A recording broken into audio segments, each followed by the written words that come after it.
उपस्थितांचं स्वागत करतो आणि आजच्या व्याख्यानाची सुरुवात होईलच। व्यासपीठावर वाचनालयाचे अध्यक्ष डॉक्टर मुकुंद करंबेळकर, आजचे वक्ते डॉक्टर विजय घुगे, सचिव राजेश टोमरे यांना मी आमंत्रित करतो की त्यांनी व्यासपीठावर यावं। आपल्या वाचनालयाचे सर्व संचालक मंडळ यांनी दीप प्रज्वलनासाठी व्यासपीठावर यावं अशी मी विनंती करतो।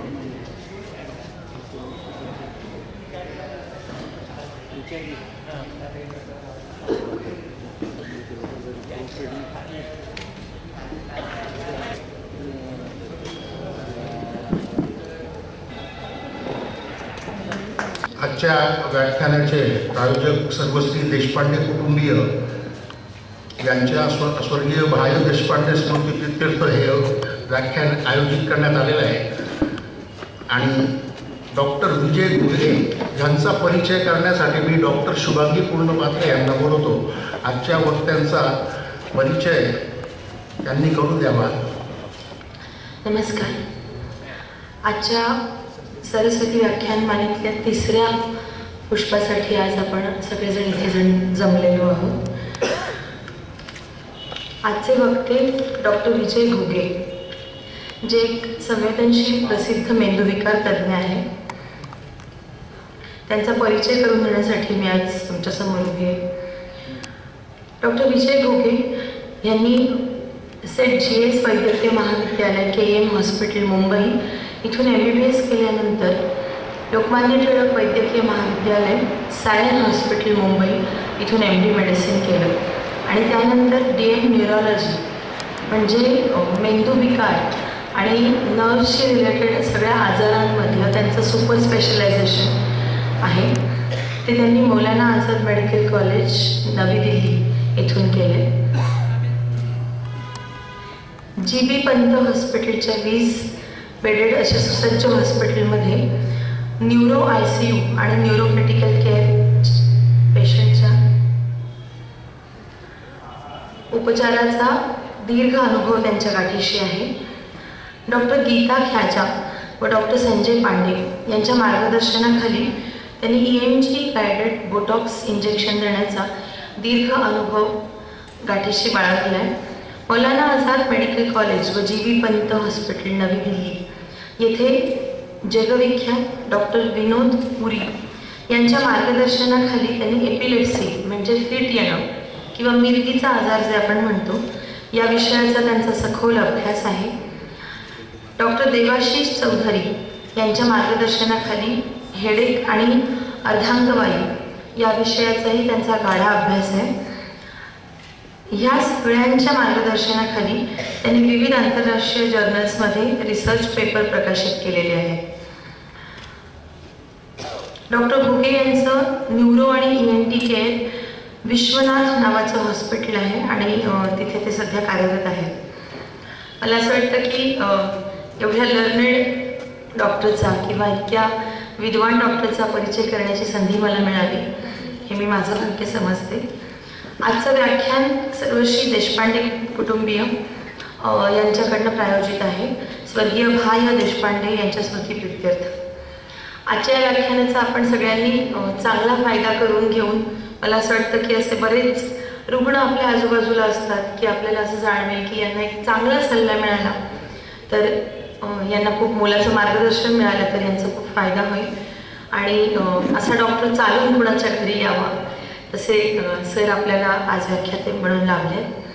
मी सरांना विनंती करते त्याने त्यांचं व्याख्यान सुरू। वाचनालयाचे अध्यक्ष डॉक्टर करंबेळकर सरांना मी विनंती करतो की त्यांनी आपले आजचे वक्ते डॉक्टर विजय घुगे यांचं वाचनालयाच्या वतीने स्वागत करावं व आमचे सचिव सर्पमित्र राजेशजी ठोंबरे यांना विनंती करतो की की त्यांनी वाचनालयाचे अध्यक्ष डॉक्टर मुकुंद करंबेळकर यांचं पण स्वागत करावं. आजचे वक्ते डॉक्टर विजय घुगे यांना विनंती करतो की त्यांनी आपल्या व्याख्यानाला सुरुवात करावी. सन्माननीय व्यासपीठ, न्यूरोलॉजिस्ट म्हणून डॉक्टरांसमोर लेक्चर देण्याची प्रॅक्टिस चांगली आहे, पण मग ज्यावेळेस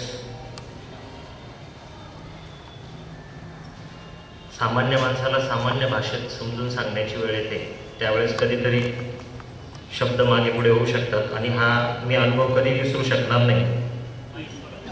हे माझं पहिलंच व्याख्यान आहे जे मी पब्लिकमध्ये देतो, त्यामुळे काही चुकलं तर माफ करा. सरस्वती व्याख्यानमालेला ह्यावर्षी 85वे वर्ष पूर्ण होत आहे. मला हे वाक्य फार आवडलं, जगणं आनंदी करणारा ज्ञान यज्ञ. काय झालंय की आत्ताच्या युगामध्ये डिजिटल मोबाईल्स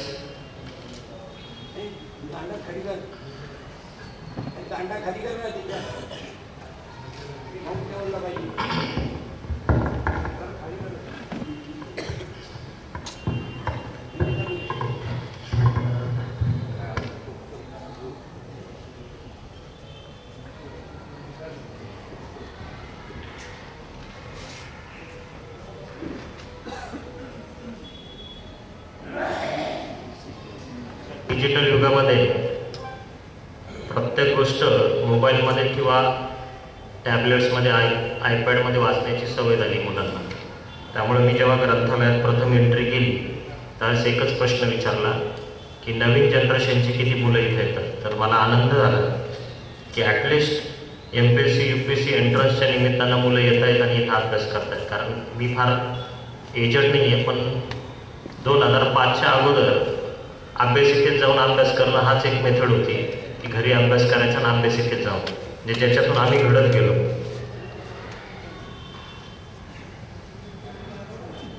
या ठिकाणी ज्यावेळेस मला बोलण्याचं निमंत्रण करण्यास म्हणजे तुम्ही येता का होते म्हणून हे जेव्हा विचारण्यात आलं साधारणतः 1 महिन्यापूर्वी, त्यावेळेस मी असं समजत होतो की जाऊन काही लेक्चर देऊन येऊ.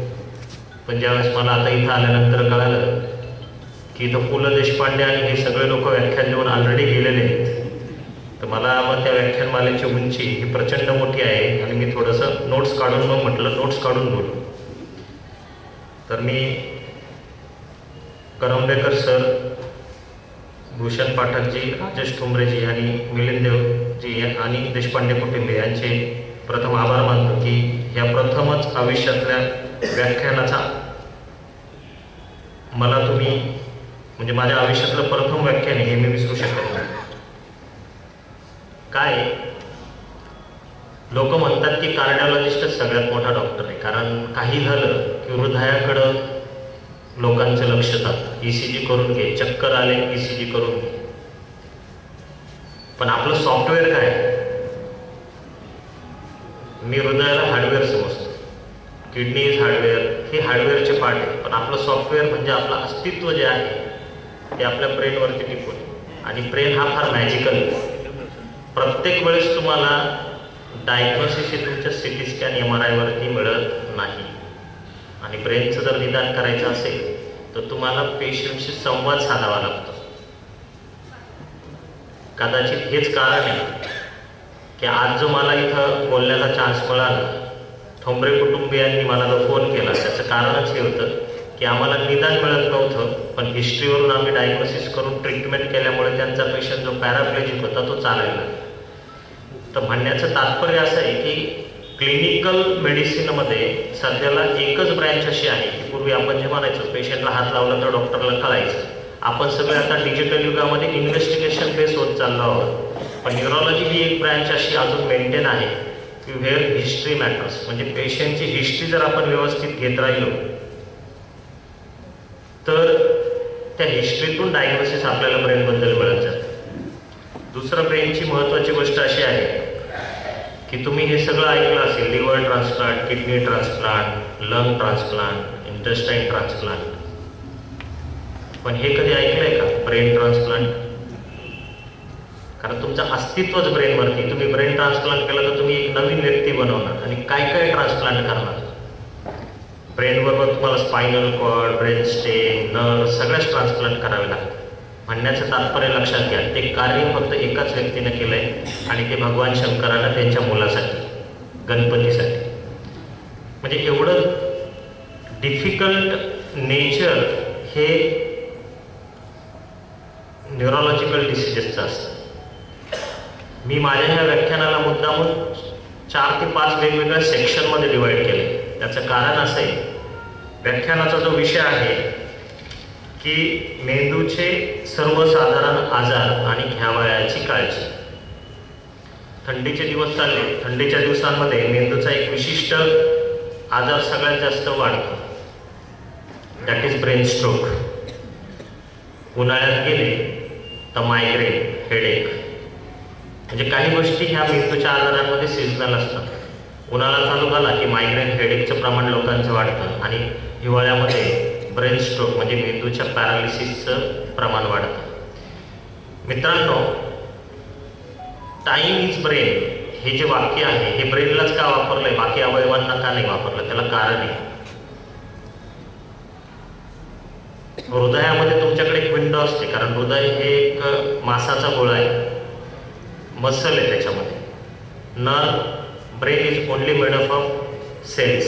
हा फक्त पेशींचा गोळा आहे. म्हणून परमेश्वरानं कवटीमध्ये ब्रेनला अलगद ठेवलेलं आहे, प्रोटेक्शनमध्ये. तर म्हणण्याचं तात्पर्य असं आहे की टाईम इज ब्रेन ही जी संकल्पना आहे ही ब्रेन स्ट्रोकला एकदम ॲप्लिकेबल आहे. बऱ्याच वेळा होतं काय की ब्रेन स्ट्रोक झाल्यानंतर नॉर्मली म्हणजे एखाद्याची बोबडी वळाली, एखाद्या हातापायाला मुंग्या आल्या, ताकद कमी झाली किंवा फेशियल डेव्हिएशन झाले, ह्या ज्या गोष्टी असतात याच्या माध्यमातून पॅरालिसिस ओळखता येतो. पण पॅरालिसिसचे काही दुर्मिळ प्रकार आहेत. अचानक नजर गेली, that is also brain stroke. अचानक चक्कर यायला लागले आणि उभं राहता येणं, तोल जातोय, सपोर्ट लागतोय, ते पोस्टेरियर सर्क्युलेशन स्ट्रोकचे लक्षण आहे. नॉर्मल कन्सेप्ट ताकद कमी झाली हे सर्वांना समजतं, पण चक्कर येत आहे ही गोष्ट मिस करण्याजोगी आहे. तर कोणत्याही चक्करच्या पेशंटमध्ये माझी सिंपल कन्सेप्ट आहे, जर पेशंट स्थिर स्थावर उभा राहू शकत असेल तर it may be peripheral vertigo म्हणजे कानाच्या शंकाच्या संबंधित चक्कर. पण जर पेशंटला उभंच राहता येत नसेल आणि कंटिन्यू तोल जात असेल आणि त्याला सपोर्टची गरज पडत असेल तर चक्करमध्ये सुद्धा तुम्ही ब्रेन स्ट्रोकला सस्पेक्ट करा. हा पॅरालिसिस आहे छोट्या मेंदूचा. पूर्वी हृदयाच्या बाबतीमध्ये आपल्याला माहिती आहे की हार्ट अटॅक किंवा चेस्ट पेन झाल्यानंतर आपण महागडं रक्त पातळ होण्याचं औषध दिल्यानंतर पेशंटला इम्प्रूव्हमेंट होते किंवा अँजिओप्लास्टीची गरज काही पेशंटला लागत नाही. सेम गोष्ट आता ब्रेनच्या बाबतीत सुद्धा उपलब्ध आहे. पण तुमची विंडो छोटी. हार्टमध्ये तुम्ही 12 तासापर्यंत थ्रोम्बोलाइज करू शकता. ब्रेनमध्ये तुम्हाला 4.5 तासाच्या आत MRI CT स्कॅन करून पेशंटला थ्रोम्बोलाइज करावं लागतं. त्याच्यामुळे ब्रेन स्ट्रोकचे जर लक्षणं जाणवले तर तुम्ही अशा सेंटरला गेलं पाहिजे जिथं तुमचं इमिजिएट CT स्कॅन आणि इमिजिएट तुम्हाला थ्रोम्बोलिसिस मिळेल. थ्रोम्बोलिसिस म्हणजे रक्त पातळ होण्याचं महागडं औषध. त्याचे काही साईड इफेक्ट पण आहे. 6 ते 8% लोकांना रक्तस्राव पण होऊ शकतो. पण तुम्ही जर वेळेत पोचला आणि ते औषध जर तुम्हाला मिळालं तर तुमची इम्प्रूव्हमेंट होण्याचे जे चान्सेस आहे ते 94% आहे. 6% यू मे डिटोरेट. काय असतं, एखादं औषध दिलं तर आपल्याला असं वाटतं की त्या पेशंटची इम्प्रूव्हमेंट जी आहे ती इमिजिएट 2 घंट्यात दिसली पाहिजे, कारण आपण औषधासाठी पे केले. तर मेंदूच्या बाबतीत हृदयासारखं अचानक बरं होणं नाही. जी इम्प्रूव्हमेंट बघितली गेली ही 3 महिन्याच्या शेवटी बघितली गेली, ज्या लोकांना औषधं मिळाले आणि ज्यांना औषध मिळालं नाही. ज्यांना औषध मिळालं 90 डेजच्या एंडला पेशंटमध्ये जर इम्प्रूव्हमेंट चांगली दिसते म्हणजे your thrombolysis is successful. 5 to 10% लोक असतात ज्यांना ऑन टेबल इम्प्रूव्हमेंट दिसते. तर म्हणण्याचं तात्पर्य असं आहे की best of the best treatment जी आहे जी आपण एका तालुका प्लेसेसला करू शकतो दॅट इज स्ट्रोक थ्रोम्बोलिसिस. म्हणून माझं तुम्हाला आग्रहाचं विनंती राहील की आपल्या कुटुंबामध्ये मित्रपरिवारात कोणाला जर स्ट्रोक झाला तर प्रश्न विचारायचा किती वाजता झाला, ऑनसेट टाईम म्हणजे किती वाजेला तुम्ही त्या पेशंटला लक्षणं बघितली, कारण तो टाईम डिसाईड करणार तुम्ही 4.5 तासाच्या विंडोमध्ये आहात की नाही. त्याच्यामुळं ब्रेन स्ट्रोकमध्ये जर टाईम इज ब्रेन म्हणजे त्या टायमिंगला इम्पॉर्टन्स फार आहे. तुम्ही जर तो ऑनसेट सांगितला तर बाकी फक्त CT स्कॅन MRI करून मेंदूत रक्तस्राव नसेल तर तुम्ही रक्त पातळ व्हायचं औषध देऊ शकता. बऱ्याच वेळा अजून एक मिथक आहे की डॉक्टरांकडून रुटीन ट्रीटमेंट घेतल्यानंतर आपण कुठंतरी रिहॅबिलिटेशन पुणतांबा कोलंब्याला जातो आणि आपल्याला असं आमच्या म्हणजे नाशिक भागात ही नावं फेमस आहे म्हणून मी ते सांगतो की तिथं गेल्यानंतर मला बरं वाटलं. मी त्यामुळे नातेवाईकांना म्हणतो मी आता ह्या गोष्टीला विरोध नाही आहे, तुम्ही जरूर तिथे जा.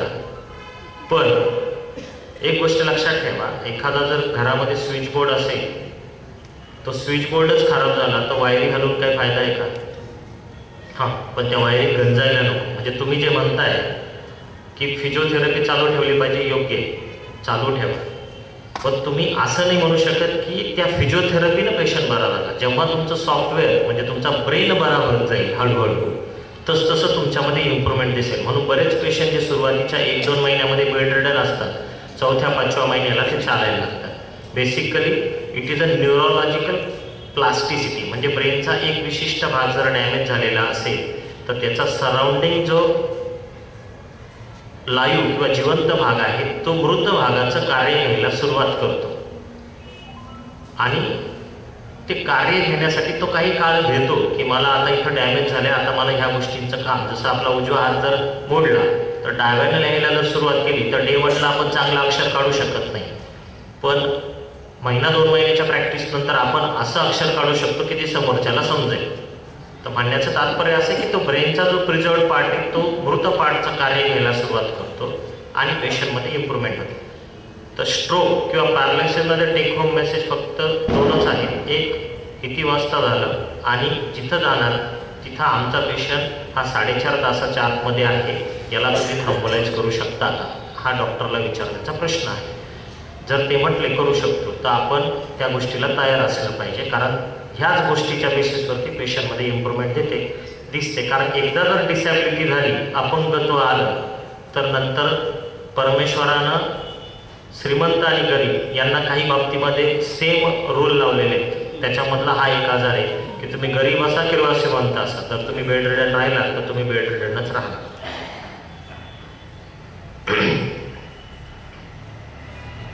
थोडं काही ब्रेनबद्दल, आपला उजवा मेंदू आणि डाव्या मेंदूमध्ये फरक आहे.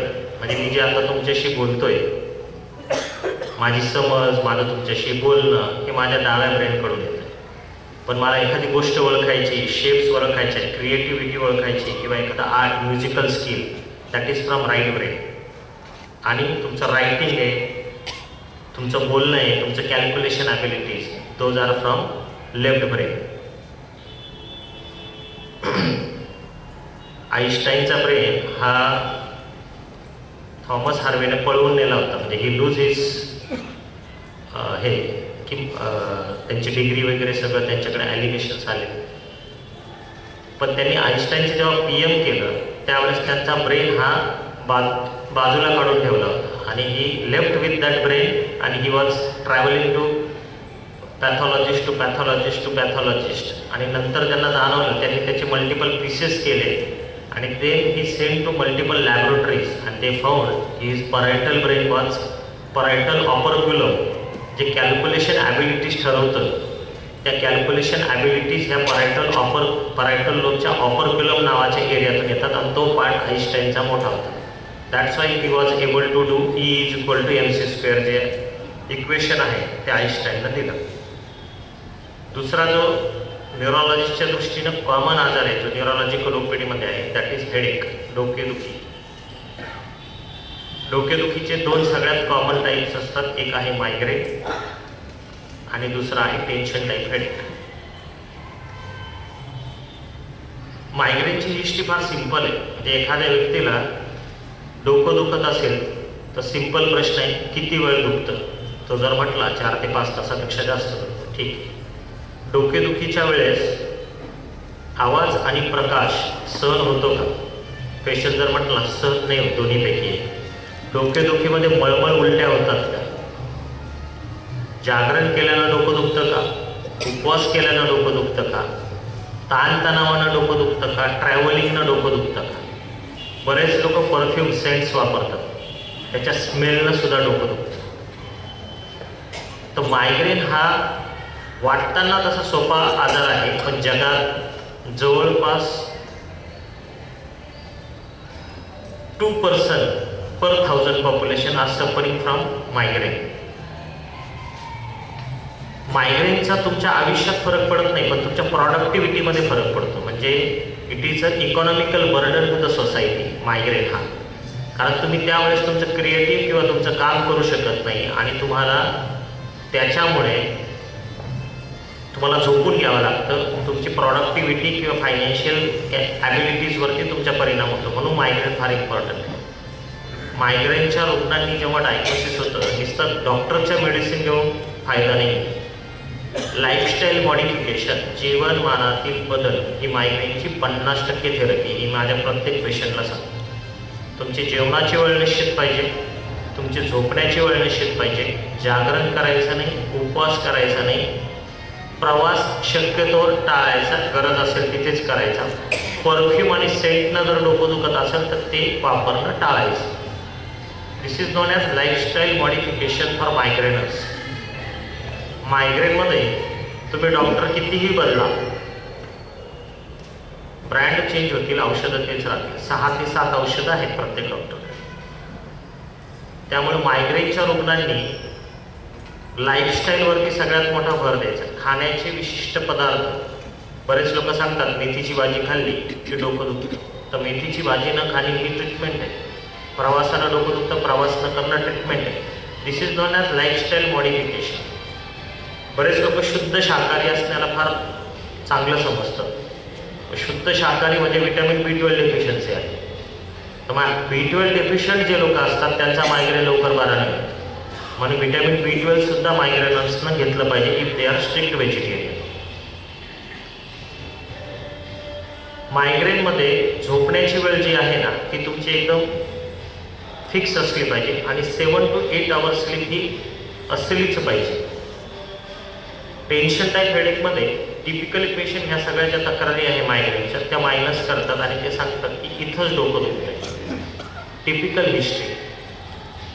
त्याला जर आपण प्रश्न विचारला कसं दुखतं, टपटप झाल्यासारखं दुखतं, ठणके बसल्यासारखं दुखतं की काहीतरी बांधल्यासारखं दुखतं, तर टिपिकली बरेचसे पेशंट सांगतात की मला काहीतरी बांधल्यानंतर बरं वाटतं. म्हणजे band like contraction like headache, it is a tension type headache. पण तुमचा ताणतणाव काय आहे त्या गोष्टीसुद्धा तुम्हाला कमी करणं फार गरजेचं आहे. मायग्रेनच्या पेशंटना सगळ्यात महत्त्वाचं म्हणजे झोपताना रिलॅक्स झोप कशी लागेल, म्हणजे जास्त विचार न करता झोप कशी लागेल याच्यावरती फार महत्त्व देण्याची गरज आहे. तिसरा जो कॉमन टॉपिक आहे तो म्हणजे एपिलेप्सी, फिट येणे. समाजामध्ये मिरगीला कोणी फिट म्हणत नाही, फिटला कोणी मिरगी म्हणत नाही, काही लोक अपस्मार म्हणतात, वेगवेगळे शब्द वापरतात. देज आर सिंगल एंटिटी, ते सगळ्या एकाच गोष्टी आहेत. काही लोकांच्या मनात काय की फिट, मला लहानपणी फिट नव्हतं, आता अचानक वयाच्या 50, 25व्या 40व्या वर्षी का फिट आलं, किंवा मला हे फिट नाहीच आहे. म्हणजे ॲक्सेप्टन्स लेवल लोकांची कमी असते. तर फिटचं होण्याचं कुठलंही एज फिक्स नाही आहे. जन्माला आल्यानंतर इमिजिएटली किंवा मृत्यूपूर्वी इमिजिएटली कधीही फिट येऊ शकतं. त्याला असा टाईम टेबल नाही आहे की ह्याच वयामध्ये आलं पाहिजे आणि त्याच वयामध्ये आलं पाहिजे. आता काय फिटची औषधं जी आहे ती सर्रास उपलब्ध आहे. फिटचे मेडिसिन म्हणजे मी पर्सनली समजतो न्यूरोलॉजिस्टनं दिलेलं अतिउत्तम आहे. त्याचं कारण असं, फिट हा एक आजार नाही, फिट ही एक सेपरेट एंटिटी. एपिलेप्सी हे एक नाव आहे, त्याच्या अंडर सब कॅटेगरीज. म्हणजे तुम्हाला जर जनरली 12-14 वर्षाची जी मुलं असतात त्यांना कधी कधी जर्क बसतात, हातातून वस्तू पडतात. That is also conversion, that is myoclonic jerk. आणि अचानक एखाद दिवशी त्याची झोप झाली नाही की त्याला फिट्स येतात मोठे, आणि त्यावेळेस आपल्या लक्षात येतं की ज्युवेनाईल मायोक्लोनिक एपिलेप्सी. तिथं जर तुम्ही नॉर्मली फिनाटॉइन किंवा एप्टाईनची गोळी मिळते, ती सर्रास वापरली जाते ग्रामीण भागामध्ये. ते जर ड्रग दिलं तर तुमचे फिट्स वाढणार आहेत.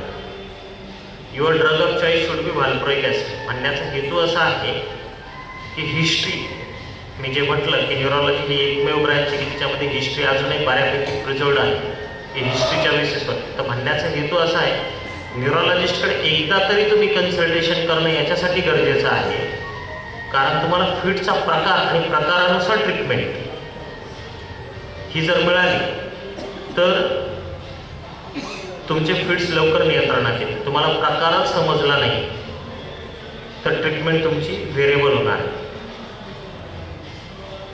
दुसरं एक मिथक असं आहे की 3 वर्ष किंवा 2 वर्षाची ट्रीटमेंट घेतल्यानंतर आमचा आजार बरा झाला पाहिजे. तुम्ही म्हणताय ते बरोबर आहे. 70% लोकांना हा रूल ॲप्लिकेबल आहे, पण कोणाला? जे एका मेडिसिनवरती 3 वर्ष कंट्रोलमध्ये राहील किंवा 2 वर्ष. पूर्वी 3 वर्षाचा क्रायटेरिया होता, आता 2 वर्षाचा क्रायटेरिया. पण एका सिंगल मेडिसिनवरती तुम्ही 2 वर्ष जर कंट्रोल राहिले, प्रोव्हाइडेड तुमचा EEG मेंदूचा आलेख आणि मेंदूचा MRI नॉर्मल आहे. तुमचा जर आलेख खराब असेल मेंदूच्या ॲक्टिव्हिटीज, तर तुम्हाला कायमस्वरूपी सुद्धा मेडिसिन घ्यावे लागू शकतात. तुमचा ब्रेन MRI खराब असेल, तुम्हाला कायमस्वरूपी मेडिसिन घ्यावी लागू शकते. त्याच्यामुळे ही जी कन्सेप्ट आहे की 2 वर्षात आजार बराच झाला पाहिजे, 3 वर्षात आजार बराच झाला पाहिजे, ही काही अंशी बरोबर आहे आणि काही अंशी चुकीची आहे.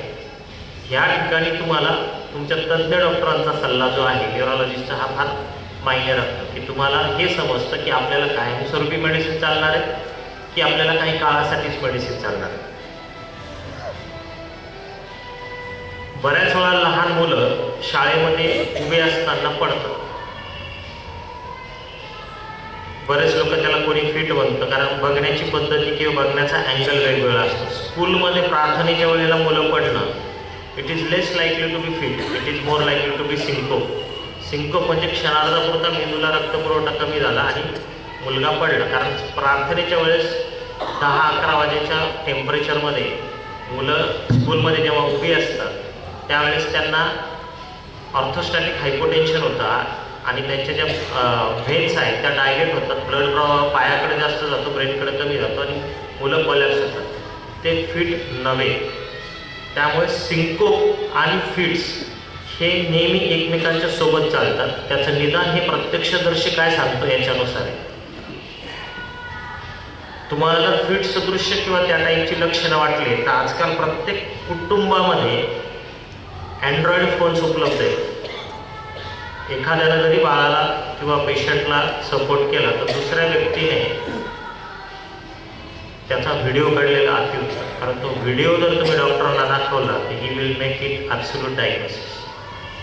ताणतणावामध्ये बऱ्याच वेळा मुलं असो किंवा कौटुंबिक वादविवादानंतर कोणीतरी अचानक कोलॅप्स होतात, मोठमोठ्यानं श्वास घ्यायला लागतो, छातीवर काढून श्वास घेतो. That is hyper ventilation, panic attack. तो तुमच्याशी बोलणार नाही, तुम्ही त्याच्याशी कम्युनिकेट करण्याचा प्रयत्न करणार, पण ती व्यक्ती तुमच्याशी बोलत नाही. We will consider it as a unconscious. Patient बेशुद्ध अवस्थेत गेला.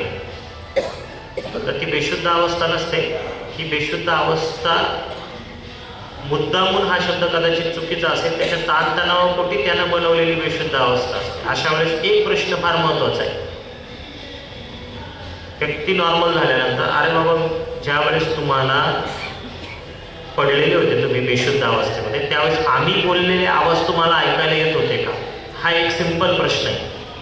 व्यक्ती जर बोलली हो तुमचे आवाज कानावरती येत होते पण मला बोलता येत नव्हतं, then it is not seizure, हे फिट नाही, सिंकोप नाही, काही नाही. हे सायकोजेनिक नॉन इपिलेप्टिक अटॅक म्हणजे ताणतणावामुळे बेशुद्ध सदृश्य अवस्था बनवणे.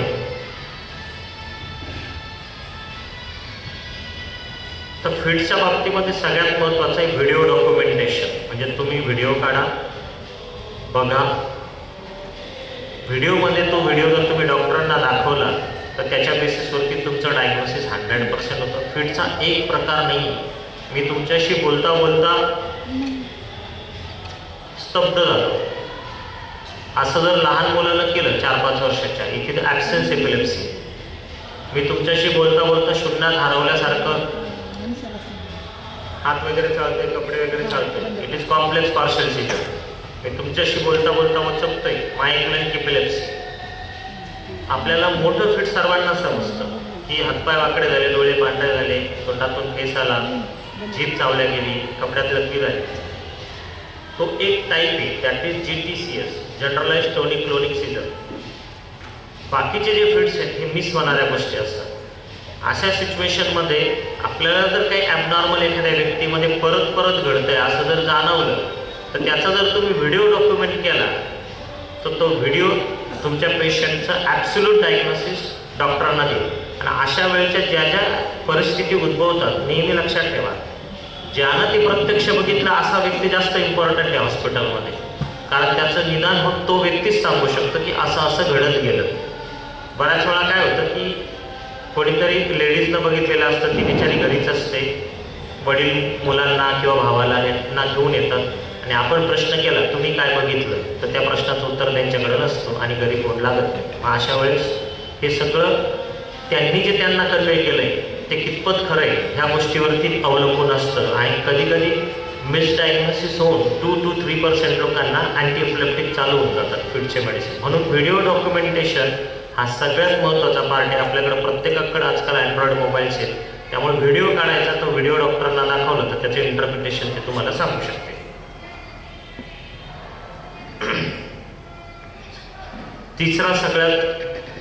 चौथा सगळ्यात महत्त्वाचा आजार म्हणजे व्हर्टिगो, चक्कर. चक्कर हा माझा सगळ्यात जास्त जिव्हाळ्याचा विषय आहे. कारण चक्कर म्हणजे आमच्याकडे व्हर्टिगो क्लिनिक आहे. काय की मी नेहमी माझ्या CMEsमध्ये किंवा डॉक्टरांना पण म्हणतो की फिवर आला तर तुम्ही प्रयत्न करतात इटिओलॉजी फाइंड आउट करण्याचा. कारण, तापाचं कारण काय. मग तो मलेरिया असू शकतो, डेंग्यू असू शकतो, टायफॉइड असू शकतो, कोविड असू शकतो, H1N1 असू शकतो. पण मग व्हर्टिगो आला की आता मला माहीत नाही डॉक्टर किती आहे तिथे, पण व्हर्टिगो आला तर फिक्स ड्रग आहे. 3-4 ड्रग देऊन आपण थांबतो आणि हे ड्रग घेत राहा. व्हर्टिगोची इटिओलॉजी न फाइंड आउट होणं हा सगळ्यात मोठा व्हॅक्यूम आहे सध्या अक्रॉस ऑल ब्रँचेस. म्हणजे न्यूरोलॉजिस्ट पण लोक फार कमी काम करत आहेत, ENTs पण फार कमी काम करत आहेत, इवन फिजिशियन्स पण फार कमी काम करत आहेत इन व्हर्टिगो. व्हर्टिगो म्हणजे चक्कर हा असा विषय आहे की त्याच्यामध्ये ज्यावेळेस तुम्हाला चक्कर स्वतःला जाणवतात ना त्यावेळेस त्याची फिलिंग फार खतरनाक असते. म्हणजे मी त्याचा अनुभव घेतलेला आहे. म्हणजे मी पेशंट एक्सप्लेन करता करता आय फील डिझी, नातेवाईकांना मला सपोर्ट केला सुरुवातीच्या 1-1.5 वर्षाच्या प्रॅक्टिसमध्ये.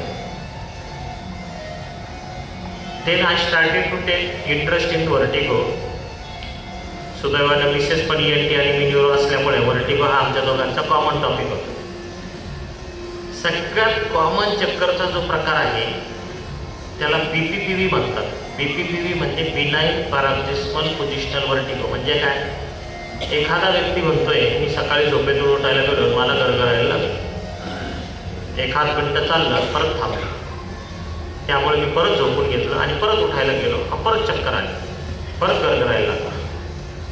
हा पोझिशनल व्हर्टिगो आहे. याचा मानेच्या मणक्याशी संबंध नाही. आजकाल काय आहे की व्हर्टिगो म्हणजे एक फॅशन आहे की कॉलर लावून दिली की संपला विषय.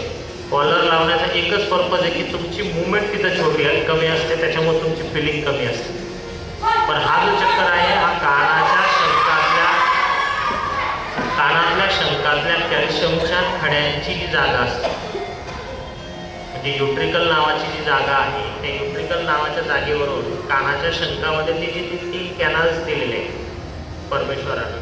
त्या कॅनल्समध्ये कॅल्शियम पार्टिकल जातात ज्यावेळेस तुम्ही मुवमेंट करता ते कॅल्शियम पार्टिकल हलतात आणि तुमचं जे एंडोलिम्फ आहे, कानाच्या शंकातलं जे पाणी आहे, त्या पाण्याचा प्रवाह हल्ल्यामुळे आपल्याला व्हर्टिगो येतो. एखादी वस्तू इकडनं सटकून जर इकडे गेली तर ट्रीटमेंट सिंपल आहे. मी जर असं केलं त्या गोष्टीला तर ती वस्तू परत गळत इकडे येऊ शकते. पोझिशनल व्हर्टिगोची ट्रीटमेंट गोळी नाही. गोळी ही फक्त क्रोसिनसारखी तात्पुरत्या स्वरूपामध्ये तुम्हाला रिलीफ देईल. पोझिशनल व्हर्टिगोची मेन ट्रीटमेंट आहे युअर रिपोझिशनिंग मनोवर. एक्झरसाइज स्पेसिफिक टाईपचा, कोणताही नाही, स्पेसिफिक टाईपचा. म्हणजे जर तुमच्या कानातल्या शंकातले खडे जर इकडे गेले असतील, याला पोस्टेरियर कॅनल म्हणतात, तर तुम्ही एप्लिज नावाचा एक्झरसाइज करा. एप्लिजची सुद्धा एक सुंदर स्टोरी, म्हणजे ज्या व्यक्तीनं तो एक्झरसाइज शोधला फर्स्ट टाईम 1980 मध्ये, तर म्हणजे he was ENT, American ENT surgeon. जगात अक्रॉस अमेरिका सगळ्या ENT सर्जनना त्या व्यक्तीला विरोध केला आणि ते फाईल्ड केस अगेन्स्ट हिम. जसं गॅलिलिओनं पृथ्वी बोल असं सांगितलं आणि त्याला फासावर लटकवलं, तसं ह्या व्यक्तीची ENTची डिग्री काढून घ्यायला निघाले होते अमेरिकन्स. पण त्या व्यक्तीनं मल्टिपल पेशंटवरती त्यांना एप्लिज मनोवर करून प्रूव्ह करून दाखवलं की मी जे सांगतोय ते खरं आहे. म्हणजे काय, कानातल्या शंकातले खडे जिथून सुटले तिथं जर टाकले तर हा चक्कर बरा होतो. अदरवाईज पहिले ट्रीटमेंट काय होती, कानाचा शंक फोडून टाकले, म्हणजे labyrinthine ablation, you will destroy the labyrinth. तर म्हणण्याचं तात्पर्य असं आहे की बिनाईन पॅरोक्सिस्मल पोझिशनल व्हर्टिगो हा जो आहे याची ट्रीटमेंट गोळी नाही आहे, स्पेसिफिक टाईप ऑफ व्हर्टिगो आहे, आपण मेडिसिन घेत राहतो. दुसरं मी सुरुवातीलाच सांगितलं, चक्कर येत आहेत पण पेशंटला उभं राहता येत नाही, ब्रेन स्ट्रोक ट्रीटमेंट म्हणजे you should immediately do MRI. तिसरं कॉमन आहे कानाच्या शंकाच्या पाण्याचा दोष, मिनियर्स डिसीज. म्हणजे एखादा व्यक्ती जर म्हणत असेल की मला चक्कर येतात, चक्कर 20 मिनिटापासून तर 2-2, 4-4 तासापर्यंत राहतात, कान गच्च झाल्यासारखं वाटतो, कानातून बुंग किंवा शिट्टी वाजल्यासारखा आवाज येतो, हळूहळू ऐकायला कमी होतं, चक्करच्या दरम्यान कानातला आवाज वर खाली होतो आणि अर्धे 2-3 तासानंतर परत चक्कर गायब होतात. आणि मला हे रिपीटेडली मधून होत राहतं आणि त्या कानाची माझं श्रवण शक्ती म्हणजे ऐकण्याची शक्ती कमी होत चालली. You should always suspect Meniere's disease.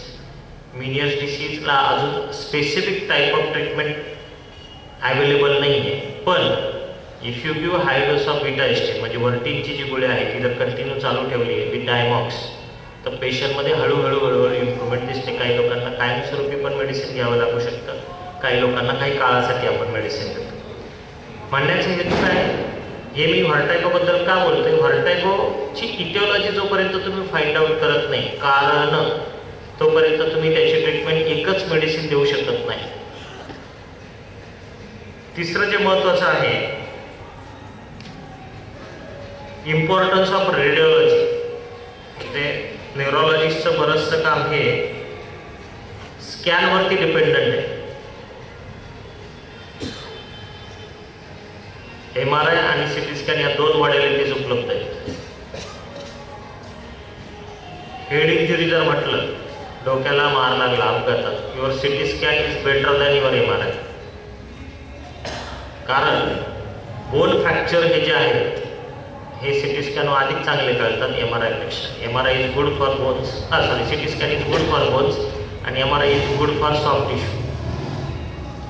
दुसरी गोष्ट, stroke ideal modality is your MRI. पण होतं काय, बऱ्याच वेळा पॅरालिसिस झाल्यानंतर लोक ज्यावेळेस MRI सेंटरला जातात त्यावेळेस फक्त मेंदूचा MRI करून द्या हा एकच शब्द वापरतात. माझं मत असं आहे, तुम्ही इथं जेवढे जण बसले त्यांनी एक गोष्ट लक्षात ठेवा, जर ब्रेन स्ट्रोक असेल तर MR एंजिओ पण सांगा. म्हणजे काय, मेंदू तर तुम्ही बघाच, पण मेंदूला सप्लाय करणाऱ्या धमन्या पण बघा, त्यांचा सेपरेट MRI असतो.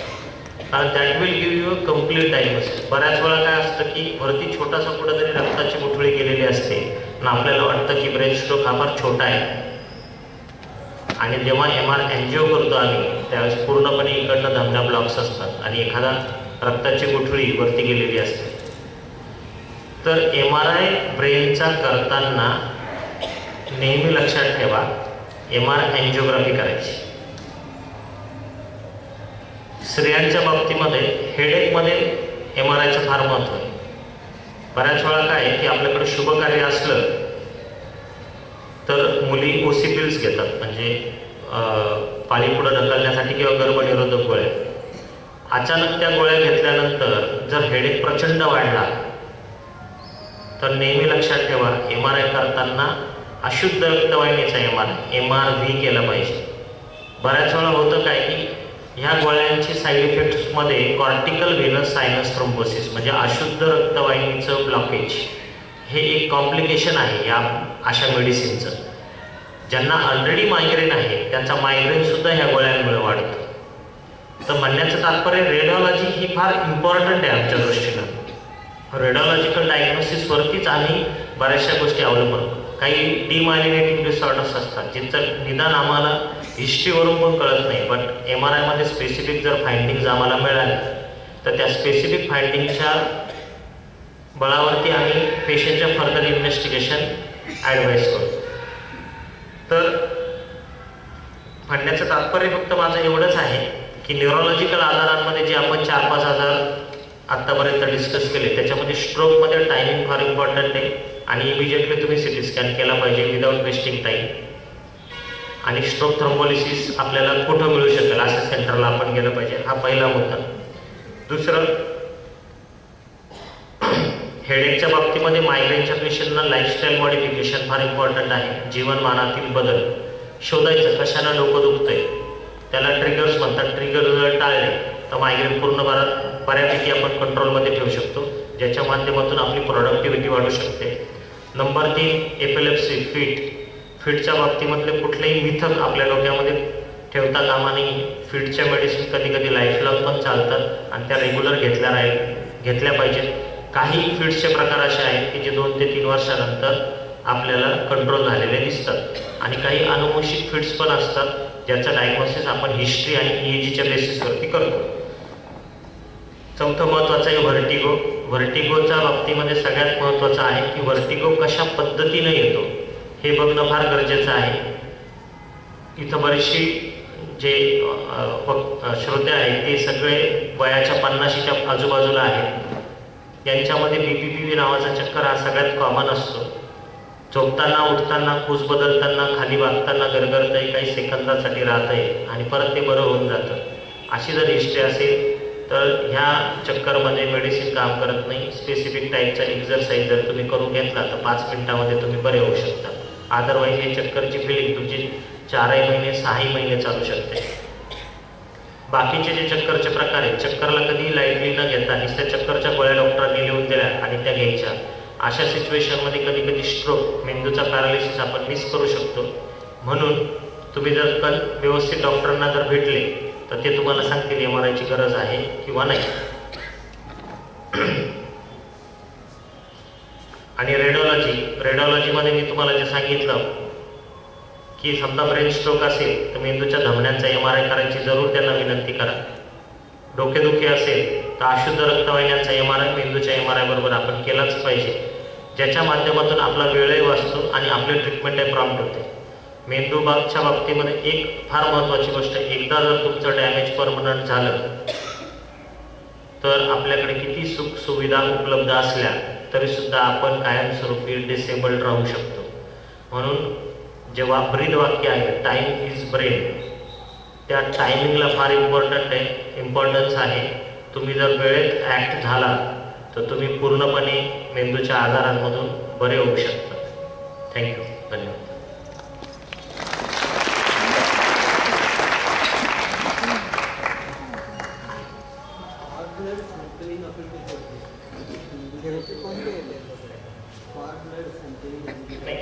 ते स्टेम सेलसाठी पूर्वी ते आता मिथक झालंय. एक मागच्या 5 ते 7 वर्षामध्ये स्टेम सेलच्या ज्या ट्रायल्स होत्या त्या ऑल फेल. US नाव lockdown stem cell therapy. Even महाराष्ट्रातून पण आता stem cell will be no more. म्हणजे स्टेम सेलचा काही फारसा उपयोग नाही. पूर्वी ते म्हणायचे ट्रॉमॅटिक स्पायनल कॉर्ड इंजुरीज वगैरे याच्या बाबतीमध्ये स्टेम सेलचा उपयोग होतो, पण ते फारसा उपयोगी नाही लागले. कोणाला काही प्रश्न असतील तर विचारू शकतो.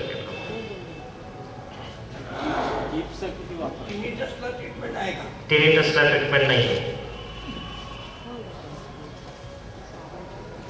हां, टिनिटस सायकोलॉजिकल असेल,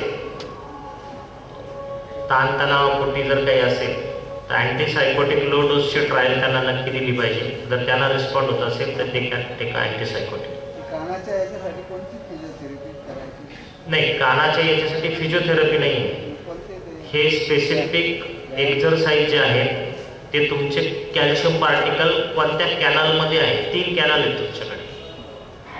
जर तुमच्या ह्या कॅनलमध्ये असतील तर त्याला एप्लिस नावाचा व्यायाम आहे. ह्या कॅनलमध्ये असतील तर त्याला गुफोनी किंवा बार्बिक्यू नावाचा व्यायाम आहे. याचं निदान हे VNG नावाच्या टेस्टमध्ये होतं, जे आमच्याकडं नाशिकला उपलब्ध आहे. स्पेसिफिक टाईपनं डोळे कसे हलतात, म्हणजे VNG म्हणजे व्हिडिओ निस्टॅग्मोग्राफी. थोडक्यात काय की तुम्हाला फ्रेंजल ग्लासेस लावले जातात आणि तुमचे डोळे विशिष्ट पोझिशनमध्ये कसे हलतात याच्या बेसिसवरती आपण सांगू शकतो की ते कॅल्शियम पार्टिकल कुठे आहे, आणि त्यानुसार आपण डोळ्यांच्या मुवमेंटवरून कानाचा आधार शोधतो आणि मग त्याला एक्झरसाइज करून आपण त्याला बरं करतो. एक एक्झरसाइज नाही.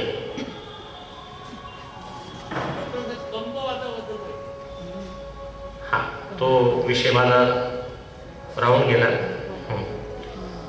बघा, इसेन्शियल ट्रेमर आणि पार्किन्सन हे कंपवाताचे 2 कॉमन प्रकार आहेत. इसेन्शियल ट्रेमर हा कौटुंबिक असतो. बऱ्याच वेळा आपल्या आजी आजोबांना, वडिलांना, कोणाला तरी कंप होत असतात, but they are more of postural. मी चहाची कप अशी घेतली, हात हलतो. 4 चौकांमध्ये गेलं, माझ्या हाताचं थरकं होतं, मी चहा घेत नाही. कोणाशी वादविवाद झाला, माझं थरकं होतं. That is essential tremor. आता एक हास्यास्पद गोष्ट सांगतो. इसेन्शियल ट्रेमरचं निदान करण्यासाठी कुठलाही MRI लागू पडत नाही. त्याची टेस्ट काय आहे ती थोडी हास्यास्पद आहे. दारूनं जर कंप कमी होत असतील तर दॅट इज इसेन्शियल ट्रेमर. उलटं बोलतोय मी. दारूनं कंप वाढतं असं नाही बोललो. दारूनं कंप जर कमी होत असतील तर तो इसेन्शियल ट्रेमर आहे. That is confirmatory test of essential tremor. म्हणजे माझ्या बाबतीमध्ये एक पेशंटचं डायग्नोसिस करण्यासाठी एक इसेन्शियल ट्रेमर म्हणतात आणि एक इसेन्शियल मायोक्लोनस म्हणतात. इसेन्शियल मायोक्लोनस म्हणजे फक्त हे होणं, फिट वगैरे नसतं. 67 इयर ओल्ड लेडीला मी अल्कोहोल प्यायला सांगितलं होतं आणि अल्कोहोल नंतर तिचे मायोक्लोनिक इसेन्शियल मायोक्लोनस बंद झाले. On the basis of that I have started a treatment. ती मुंबई पुणे सगळीकडे जाऊन आली होती आणि शी रिस्पॉन्डेड टू ट्रीटमेंट. म्हणण्याचा हेतू काय, अल्कोहोलनं जर एखादी, बरेचसे लोक आहेत ज्यांना सवय असते घ्यायची आणि घेतलं नाही तर कंप होतं आणि घेतल्यानंतर माझा कंप कमी राहतो आणि मला कॉन्फिडन्स लेवल वाढते, असं जे लोक बोलतात that is essential tremor. That is familiar. त्याला स्पेसिफिक ड्रग आहे. प्रायमोडोल नावाचं ड्रग आहे. प्रोप्रानॉल किंवा सिप्लार नावाचे जे गोळ्या आहेत ते आपण वापरू शकतो. त्यानं कंपवात कमी करू शकतो. हा एक कंपवात झाला ज्याच्यामध्ये मनुष्य स्लो नाही होत. त्याची ऍक्टिव्हिटी फास्ट असते, सगळं तो करू शकतो. फक्त काही वस्तू उचलायला गेला, काही करायला गेला, लिहायला गेला, त्याच्या हाताचे कंप होतात. आणि दुसरं आहे पार्किन्सन. पार्किन्सनमध्ये शरीर स्लो होत जातं. नॉर्मल जो पार्किन्सन आहे त्याच्यामध्ये कंपवात जो आहे तो एका हाताने सुरू होतो. बसल्या बसल्या जास्त कंपवात होतो. शांततेत बसलं, टीव्ही बघतायत, कंपवात. चेहरा मख्ख सारखा होऊन जातो. शरीर हळूहळू स्लो होत जातं. चालण्याचा स्पीड कमी कमी होत जातो. तर दॅट इज पार्किन्सन. पार्किन्सनमध्ये तुम्हाला सिंडोपा आणि त्या टाईपचे मेडिसिन दिले जातात. पार्किन्सनमध्ये पण मल्टिपल टाईप्स आहेत. काही पार्किन्सन ॲब्सोल्युटली नॉन ट्रीटेबल आहे, ज्याला MSA-PSP नावाचे पार्किन्सन म्हणतो, ज्याच्यामध्ये दोन्ही साईडचं शरीर स्लो होतं. पण ज्या पार्किन्सनला ट्रीटमेंट आहे त्याच्यामध्ये हिस्ट्री नेहमी अशी असते की एका साईडचं शरीर स्लो झालं आणि मग दुसऱ्या साईडचं शरीर स्लो झालं. असंच पार्श्वभूमी ज्यावेळेस आपल्याला मिळते ते पेशंट 100% ट्रीटमेंटला प्रतिसाद देतात आणि इम्प्रूव्ह होतात.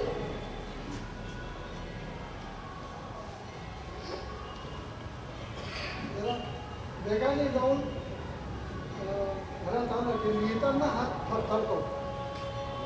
नाही, तो सुद्धा इसेन्शियल ट्रेमरचा पार्ट असू शकतो. क्लिनिकल एक्झामिनेशनवरती ते समजेल. आता नुसता हात थरथरतो याच्यामध्ये 2 आजार आहेत. म्हणजे लिहिताना हात थरथरतो याच्यात 2 आजार असू शकतात. एक तर तो ट्रेमर पार्किन्सन असू शकतो. तुमचं हँडरायटिंग जर छोटं झालं तर तो पार्किन्सन आहे. तुमचं हँडरायटिंग जर मोठं झालं तर तो इसेन्शियल ट्रेमर आहे. पण एक रायटर्स क्रॅम्प नावाची पण एक गोष्ट आहे ज्याच्यामध्ये हात तिरपा होत जातो. आपल्याला तो पेन व्यवस्थित पकडता येत नाही आणि त्याच्यामुळं आपली जी ही आहे म्हणजे हँडरायटिंग आहे ती चेंज होत जाते. प्रत्येकाची ट्रीटमेंट डिफरंट आहे. इसेन्शियल ट्रेमरला प्रायमेडोल आणि प्रोप्रानॉल नावाचं औषध आहे. पार्किन्सनला सिंडोपा नावाचं औषध आहे. आणि जे मी रायटर्स क्रॅम्प सांगितले त्याच्यासाठी बोटॉक्स नावाचं औषध आहे. इंजेक्शन द्यावं लागतं हातामध्ये. तर बेसिकली हात जर थरथरत असेल आणि व्यक्ती जर ओल्ड एजेड असेल तर it is more likely to be essential tremor. कौटुंबिक पार्श्वभूमी विचारणं फार गरजेचं आहे. की काही वेळेला कानामध्ये शिटी वाजल्यासारखे बारीक आवाज येतो आणि आवाज ऐकू येतो पण त्याचं पृथक्करण नाही होत. बेसिकली ना टिनिटस येतो.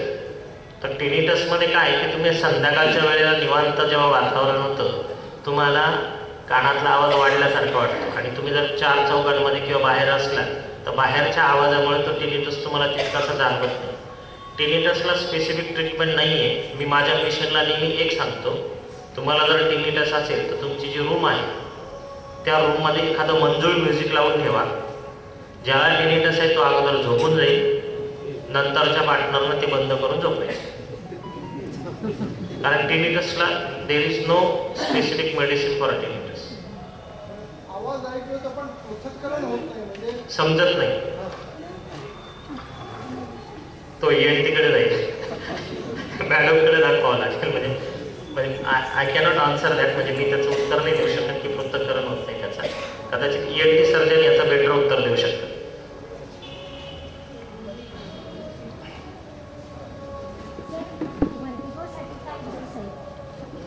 व्हर्टिगोच्या प्रकारानुसार एक्झरसाइज. तुम्हाला पोस्टरियर कॅनल BPPV असेल ते एप्लीज नावाचा एक्झरसाइज. तुम्हाला हॉरिझॉन्टल कॅनल BPPV असेल तर तुम्हाला गुफोनी बार्बिक्युरोल नावाचा एक्झरसाइज आहे. तुम्हाला जर अँट्री कॅनल BPPV असेल तर तुम्हाला याकोविनो नावाचा एक्झरसाइज आहे. म्हणजे याकोविनो ही सगळे सायंटिस्टची नावं आहेत. म्हणजे तुमची मान हलवण्याची पद्धती प्रत्येक कॅनलमध्ये वेगवेगळी. त्याच्यासाठी तुमचं पहिलं डायग्नोसिस. म्हणजे असं नाही की मी एक्झरसाइज सांगतोय म्हणून कोणता एक्झरसाइज केला तर लगेच बरं होईल.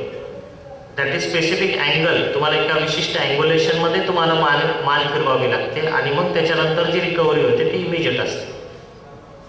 सिंगल एक्झरसाइज नाही त्याला.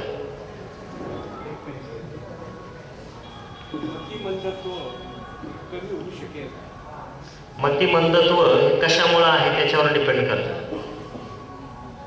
म्हणजे आता वयस्कर लोकांमध्ये बऱ्याच वेळा जे व्हेजिटेरियन्स असतात, तुम्ही मतिमंद लहान मुलांचं म्हणताय की लहान मुलांचं? नाही, स्पेसिफिक इटिओलॉजी जर तुम्ही फाइंड आउट केली, समजा एखाद्याला मेटाबॉलिक डिसऑर्डर आहे आणि तुम्ही त्याची ट्रीटमेंट केली तर मतिमंदत्व सुधरू शकतं. पण एखाद्याला डिसऑर्डर्स सापडत नाही, ब्रेनला डॅमेज आहे, तर अशा सिच्युएशनमध्ये ते इम्प्रूव्हमेंट होण्याचे चान्सेस कमी आहेत.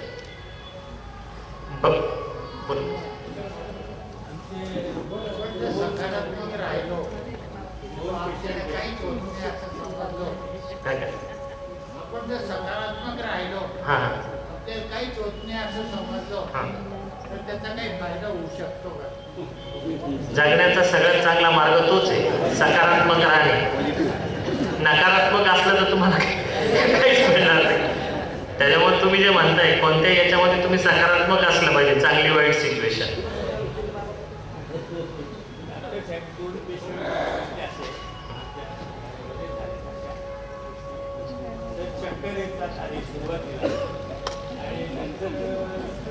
त्यांना असं वाटतं की तिकडे कोण चाललेले, कामून बसलेले, तिकडे कोण उभा आहे, काही नसतं तिथे काही, अशी जाणीव त्या पेशंटला होतात. नाही, ते त्याचा चक्करशी संबंध नाही. आता ऍक्च्युली प्रॉब्लेम काय माहितीये का, चक्कर हा जो शब्द आहे ना सगळ्यात जास्त चुकीच्या पद्धतीनं वापरला जाणारा शब्द आहे.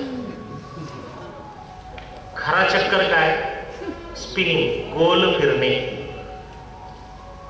धडधड वाढण्याला पण चक्कर म्हणतात, अस्वस्थता निर्माण झाल्याला पण चक्कर म्हणतात, इम्बॅलन्स होतोय त्यालाही चक्कर म्हणतात. म्हणजे पार्किन्सनचे जे पेशंट आहेत, आता जे डिस्कस झालं, किंवा ट्रेमरचे, ते म्हणतात चक्कर येतात, अस्थिर वाटतं, मला चक्कर आल्यासारखं वाटतं. जोपर्यंत तुम्ही क्लिनिकल एक्झामिनेशन एखाद्या व्यक्तीची करत नाही आणि त्याचं क्लिनिकल डायग्नोसिस बनवत नाही, तोपर्यंत चक्कर हा शब्द सगळ्यात चुकीच्या पद्धतीने वापरला जाणार आहे. स्पिनिंग इज अ चक्कर. स्पिनिंग नाही आहे, तो डिझिनेस आहे. ज्याला गोल गोल फिरतं असं वाटतं तोच खरा चक्कर. अस्थिर वाटणं, गरगरल्यासारखं वाटणं, त्याला वेगवेगळे शब्द आहेत. कोणी गिडीनेस म्हणतं, कोणी डिझिनेस म्हणतं. बऱ्याच वेळा ताणतणावामध्ये, म्हणजे काही लोकांचा अशी हिस्ट्री असते की गर्दीच्या ठिकाणी गेलो, कोणाशी वादविवाद झाला, मॉलमध्ये गेलो, टेन्शन आलं, एकटा लिफ्टमध्ये बसलो, एकटा असलो, दरवाजा बंद करायची इच्छा होत नाही, अस्थिर वाटतं, पडल्यासारखं वाटतं. That is PPD, phobia, phobic perceptual dizziness, PPD म्हणतात त्याला. तर म्हणण्याचा हेतू काय की मी तेच म्हटलं ना, हिस्ट्री. सगळ्या चक्करला एका एंटिटीमध्ये तुम्ही बांधू शकत नाही. चक्कर हा एक शब्द आहे, पण त्याच्या खाली सब कॅटेगरी ज्या आहेत त्या तुम्हाला ज्यावेळेस डिस्टिंग्विश होतील त्यावेळेस तुम्हाला ऍक्च्युली चक्कर आहे, डिझिनेस आहे का गिडीनेस आहे याचं आपल्याला निदान करता येतं. चक्कर हा वेगळी वापरला जाणारा वर्ड आहे. जसं तापाच्या बाबतीत संध्याकाळी अंग कणकणल्यासारखं वाटतं, आपण म्हणतो रेकॉर्ड केलाय का, तो म्हणतो नाही. पण संध्याकाळी गरम वाटतं, आपण म्हणतो ऍडमिट हो, आपल्याला कुठेही टेम्परेचर मिळत नाही. पण मग त्याला प्रॉब्लेम वेगळाच असतो. कधी कधी जॉईंट पेन असतात किंवा बाकीच्या गोष्टी असतात, मग आपलं ते निदान होतं. म्हणण्याचं तात्पर्य असं आहे की तुम्ही जे सांगतायत काका की मला व्यक्ती दिसल्यासारखं होतं, दॅट इज व्हिज्युअल हॅल्युसिनेशन. व्हिज्युअल हॅल्युसिनेशनचं सगळ्यात मेन कॉज आहे ऑर्गॅनिक, मेंदूला काही त्रास आहे का, आणि second common cause is psychological. जर सगळं तुमचे इन्व्हेस्टिगेशन नॉर्मल आले तर visual hallucination can be psychological.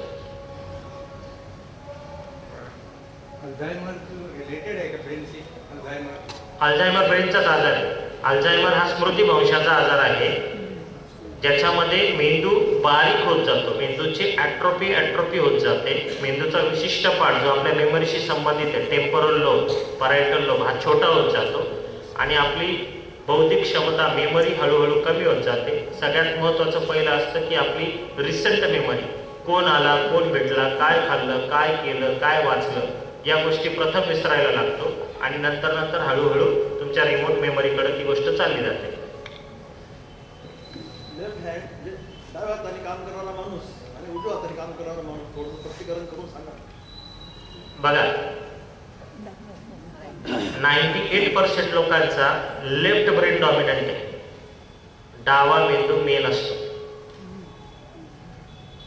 त्याचा हँड कोणताही डॉमिनंट असू शकतो. त्या 98% पैकी 96% लोकांचा राईट हँड डॉमिनंट असतो. 2% लोकांना जरी ते लेफ्ट हँडेड असले तरी लेफ्ट ब्रेनच डॉमिनंट असतो. राईट ब्रेन डॉमिनन्स किंवा बायलॅटरल डेक्स्टिरिटी, दोन्ही ब्रेन डॉमिनन्स हे एक तर तुम्ही प्रॅक्टिसनं बनवू शकता किंवा ते जन्मतात असू शकतात. म्हणजे आता तुम्ही जर आमच्या त्र्यंबकेश्वरजवळ कोणती शाळा आहे मला माहीत नाही, ते मुलं दोन्ही हातांनी लिहितात. They are developing their brains bilaterally.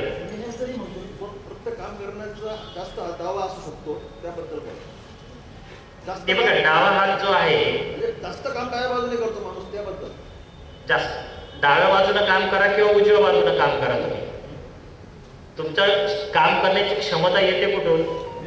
Brain कडून. 98% लोकांचा डॉमिनंट ब्रेन कोणता आहे? लेफ्ट. 2%च लोक असे आहेत की त्यांचा राईट डॉमिनंट असतो आणि लेफ्टनं काम करतात. त्याच्यामुळे काम करण्याच्या पद्धती किंवा डावखुरा जास्त हुशार असतो किंवा हा जास्त कमी असतो असं काहीही नाही. आईन्स्टाईन राईट हँडेड होते, जगातला सगळ्यात हुशार माणूस. म्हणण्याचं तात्पर्य असं की आपले मिथक आहे की लेफ्ट हँडेड आहे तो जास्त प्रॉमिनंटली.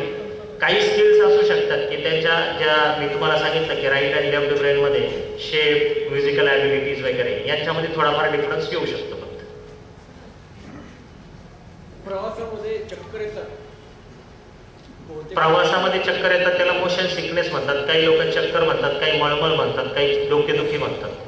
तो मायग्रेनचा पार्ट असू शकतो.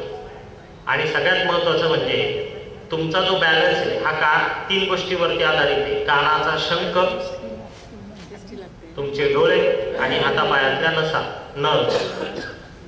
ज्यावेळेस तुम्ही अँग्युलर ॲक्सिलरेशन म्हणजे डोंगरामध्ये गरगर गरगर गरगर गरगर वरती जातात त्यावेळेस तुमच्या लॅबरिथ म्हणजे कानाचा शंख स्टिम्युलेट होतो आणि तो ब्रेनला संवेदना देतो की काहीतरी गडबड आहे, की नॉर्मल मोशन नाही आहे माझी. अँग्युलर ॲक्सिलरेशन म्हणतात त्याला. ते अँग्युलर ॲक्सिलरेशन जेव्हा डिस्टर्ब होतं त्यावेळेस आपल्याला ती चक्कर येतात किंवा ती मळमळ येते. त्याच्यामुळे तो पार्ट ऑफ एक तर मायग्रेन असू शकतो किंवा मग मोशन सिकनेस जो मायग्रेनचा पार्ट असू शकतो. व्हेनचं डायग्नोसिस करण्याकरता व्हेन तर MRI उपयोगी का सिटी स्कॅन उपयोगी? ते सांगितलं मी मगाशी. MRI आणि विथ MR व्हिनोग्राफी म्हणजे मेंदूचा MRI प्लस मेंदूच्या अशुद्ध रक्तवाहिन्यांचा म्हणजे व्हेन्सचा MRI. हे तुम्ही जर अशुद्ध रक्तवाहिनी हेडेकची कंप्लेंट असेल एखाद्या व्यक्तीला तर, ब्रेन स्ट्रोक असेल तर मेंदूचा MRI आणि शुद्ध रक्तवाहिनीचा MRI, त्याचीच MR एन्जिओ. 2 वेगवेगळ्या कन्सेप्ट आहेत. हेडेकनं जर कोणी प्रेझेंट झाला तर MRV करावं लागतं, अशुद्ध रक्तवाहिनी चेक करावी लागते. ब्रेन स्ट्रोक पॅरालिसिस म्हणून जर कोणी आला तर त्याच्यामध्ये MR एन्जिओ शुद्ध रक्तवाहिनीचा दोष. हात वरती जात नाहीये तर ऑर्थो सर्जन सांगितलं की तुम्ही MRI करा किंवा 3D MRI करा. तसं नाही. तुमचा जर हात खांद्यापासून वर जात नसेल, त्यांनी पण त्यांची ताकद वापरली आणि वरती करायला लावलाय तरी जात नाही, that means you are having restriction at the shoulder joint. त्यांनी शोल्डर जॉईंटचा MRI सांगितलं असेल तुम्हाला.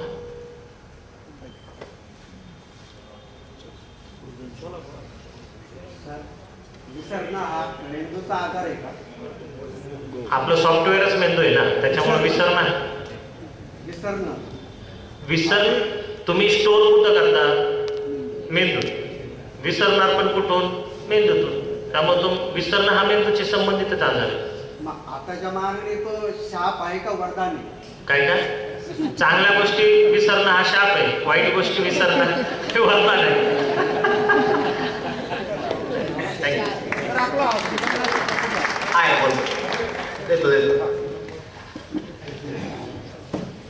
धन्यवाद गुरुजी. अत्यंत गुंतागुंतीचा विषय इतक्या सहज सोप्याने समजण्याच्या पातळीवर आणून आपण आमच्या सगळ्या सज्जन श्रोत्यांना ऐकवला, समजवला. त्याबद्दल सर्व आमच्या चाळीसगावकरांकडून आम्ही आपले आभार व्यक्त करतो. आपले सर्वांचेही आभार मनापासून की आपण शांतपणे आणि आपल्या शंकांना या ठिकाणी वाव देत आपण निरसन करून घेतलं. आपल्यालाही मनापासून धन्यवाद देतो. गुरुजींचं अत्यंत व्यस्त शेड्यूल आहे आणि केवळ एका कॉलवर त्यांनी आपल्याकडे येऊन हा विषय मांडण्याचं जे या ठिकाणी काम केलं मला असं वाटतं त्याबद्दल त्यांना मनापासून धन्यवाद दिले पाहिजे. आणि आपण जर वाचला असेल काळजीपूर्वक तर त्याच्यामध्ये संवेदनशील हा शब्द वापरला आहे. हा जाणीवपूर्वक शब्द वापरला गेला बरं का. म्हणजे आम्ही एका रुग्णाला घेऊन गुरुजींकडे गेलो, 3ऱ्या मजल्यावर त्यांचा दवाखाना आहे आणि एका रुग्णाला घेऊन खाली एक व्हॅनमध्ये घेऊन आले होते आणि त्यांनी वर येऊन अशी विनंती केली की त्या रिसेप्शन की ते पेशंटला वर आणणं मुश्किल आहे. आता बाहेरची माणसं ती रिसेप्शनिस्ट नेहमीच्या रस्त्यावर नाही ते वर जाणार लागेल. मग तो थोडा थांबला, खाली गेला, परत विनंती केली, त्यांना ते काही जमेना. ते परत वर आले आणि त्यांनी परत सांगितले की अहो ते नाही जमत आहे. मग ते वैतागून तो आतमध्ये गेला, सरांशी बोलला आणि 2ऱ्या मिनिटाला सर त्यांची चेअर सोडली आणि सर खाली आले, रुग्ण खाली तपासला. मला असं वाटतं संवेदनशीलता जी असते ना त्या प्रकारची असते आणि मला जाणीवपूर्वक असं वाटतं की अशी माणसं आपल्याशी जोडली गेली पाहिजे, आपल्याला माहिती असली पाहिजे. मी पुन्हा एकदा सरांना मनापासून धन्यवाद देतो.